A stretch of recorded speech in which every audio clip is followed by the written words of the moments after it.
想象一下，一位坐拥亿万的富豪啊，对他的儿媳妇说：“你虽然是我的儿媳，但实际上你是我的母亲。”哎，这个可不是有悖人伦的狗血剧情，而是2000多年前一段典籍记载的史实。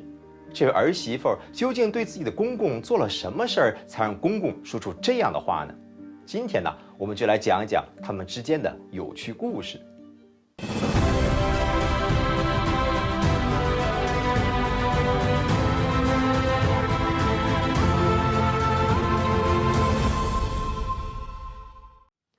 在古印度焦萨罗国的首都舍卫城，住着一位名叫做弥罗家的大富豪。为了给儿子物色个理想的妻子，可谓是煞费苦心，找遍了全国呢，也没找到符合条件的女孩。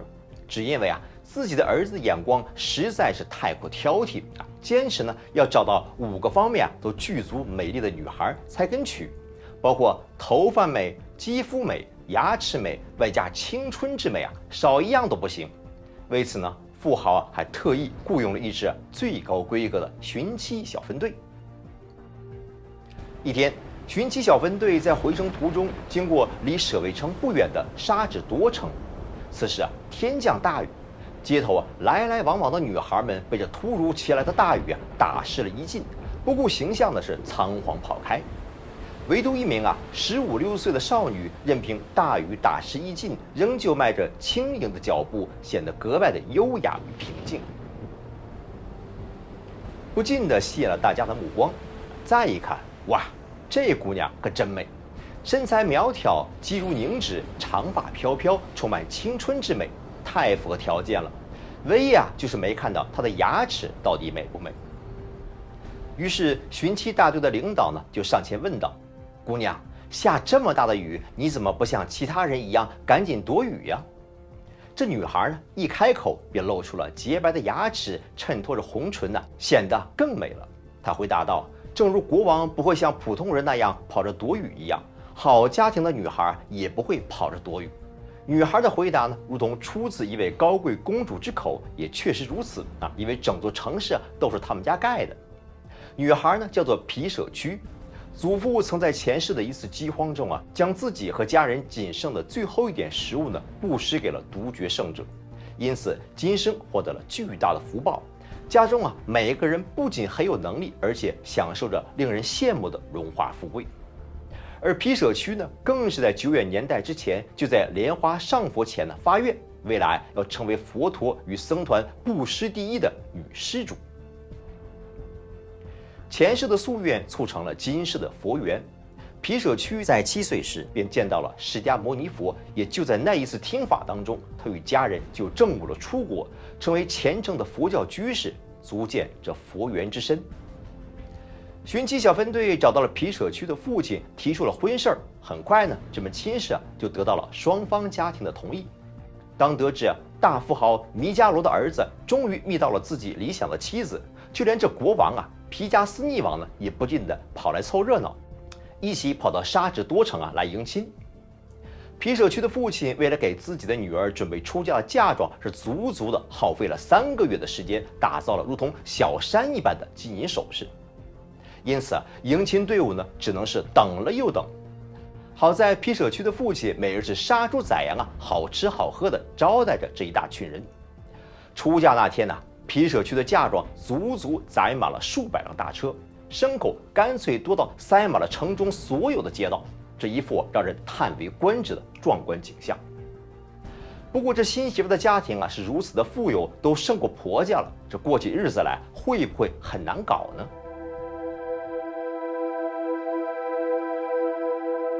你还别说当皮舍屈呢向父母告别时父亲呢给了出嫁的女儿10条叮嘱：不要将室内的火拿到室外，不要将室外的火拿到里面，只给那些会给者，不给那些不给者，给那些既给又不给者。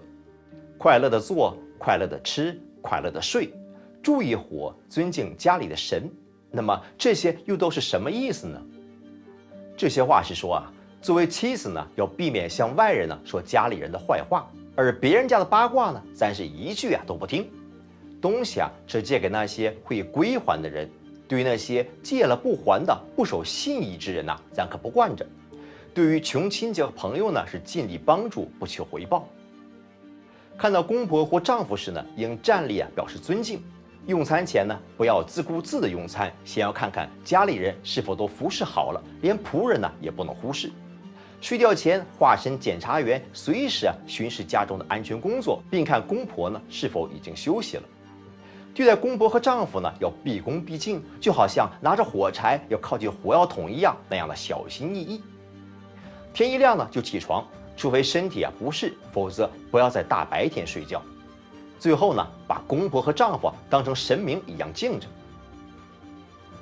听完这10条嘱咐估计有没有让您大跌眼镜呢？一般来说，父母嫁女儿，家长多给点，生怕女儿去了婆家吃苦受累没地位。皮舍区的嫁妆是如此丰厚，就算不能在婆家养尊处优，也不能低人一等啊。这位父亲倒好，主动要求女儿吃苦受累，放低姿态，而且呢，他不仅仅是口头上说说罢了，还特意在女儿身边安排了8位顾问，确保她能明白和遵守这些个规矩。同时呢，还要时刻观察她在婆家是否会有所抱怨，以及呢为什么抱怨。都说这穷养儿子富养女，看来这位父亲可不仅是富在物质，更富在教养和为人。这格局不是一般的大。皮舍区出嫁之后并没有忘记父亲的叮嘱，勤快能干，尊老爱幼。很快呢，就将婆家上上下下打理的是井井有条，一家老小和和美美。公公弥迦罗更是笑得合不拢嘴。在印度有一种裸行外道，不穿衣服，而弥迦罗呢是裸行外道的忠实信徒。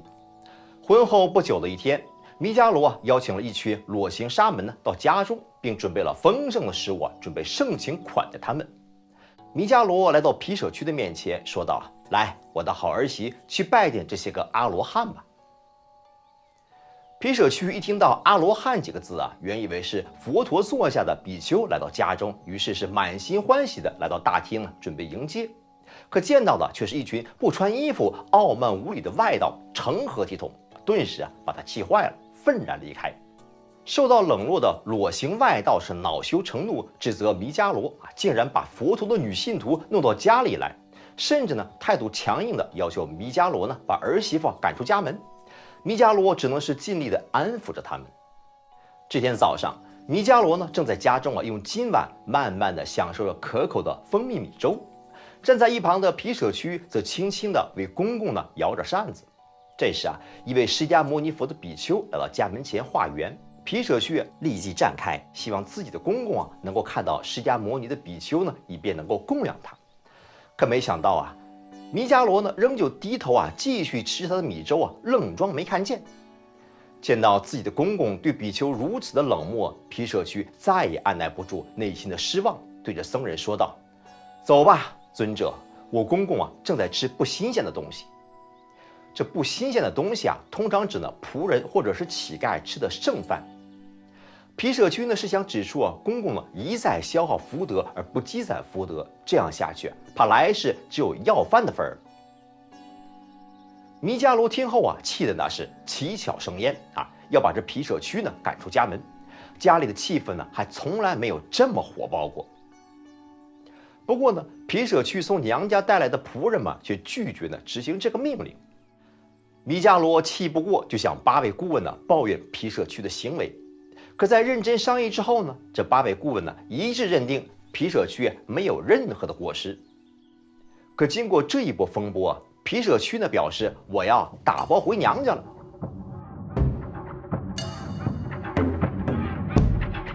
这下弥迦罗可慌了，连忙道歉恳请皮舍区留下。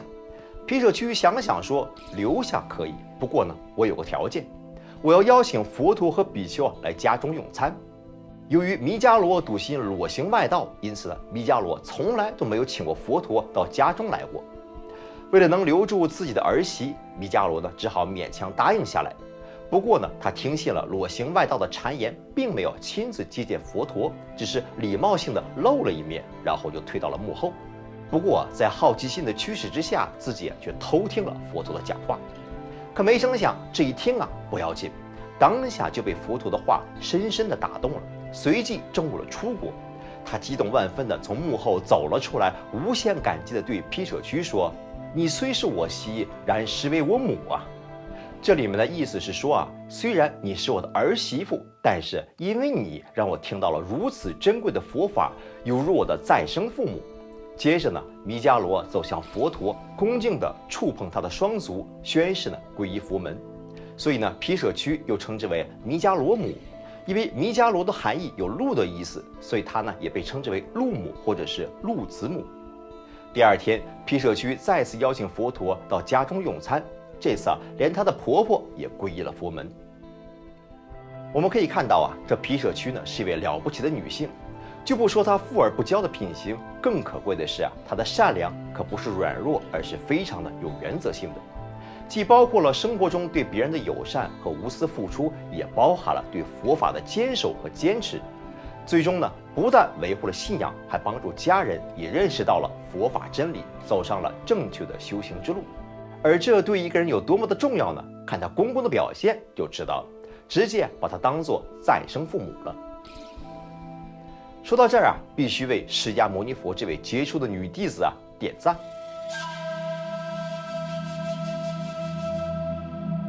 在那之后，皮舍屈对僧团的布施更是不遗余力，每天都会找时间供养比丘，探访寺院。律藏中还记载了这样一个故事：一天，皮舍屈在听完佛陀讲法之后不慎把自己的一件昂贵的首饰遗落在了讲堂里。阿难将其妥善收起并还给了皮舍屈，但皮舍屈却从中看到了一个行善的机会，他决定将这首饰变卖，将所得的钱来供养僧团。结果整个舍卫城都没人能买得起那件贵重的首饰。不过皮舍屈有了更好的主意，他干脆自己将它买了回来，并用这笔钱在舍卫城门口的东院搭建了一座讲堂，史称鹿母讲堂或弥迦罗母讲堂。这在佛教经典中经常被提及，因为佛陀晚年经常在那里驻足。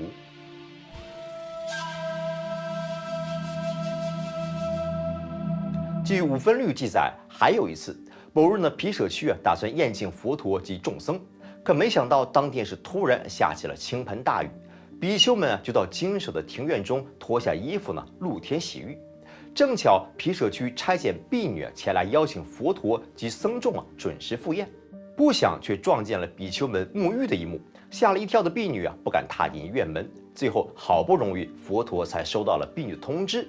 为避开大雨佛陀一行人施展神足通，当出现在皮舍屈的家中身上的衣服都未沾到雨水。当用餐完毕之后皮舍屈恳请世尊答应他8种恩惠。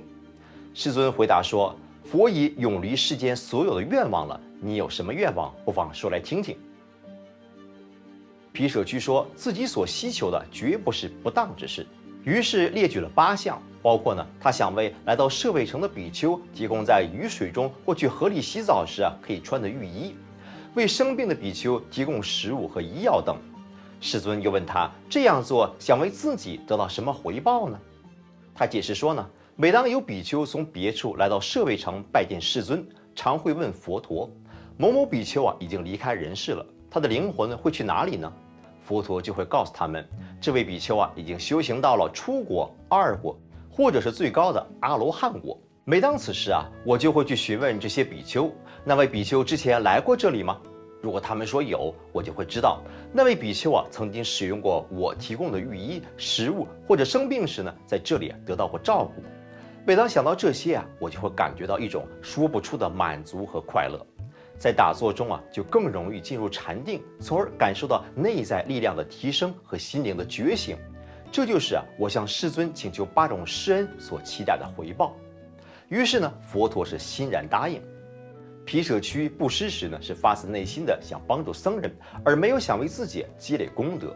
他为自己做了应该做的事而感到欣喜和满足。他并没有把布施当作是修行，而是该怎么修行还是怎么修行。这一点后来很多人都难以正确的理解了。因此在释迦牟尼佛的时代皮舍屈被佛陀誉为在家女弟子中布施第一。据说皮舍屈婚后生了至少10个儿子与10个女儿，他活到了120岁，仍旧保持了16岁的青春样貌。好了，感谢您的收看，我们下次节目再见。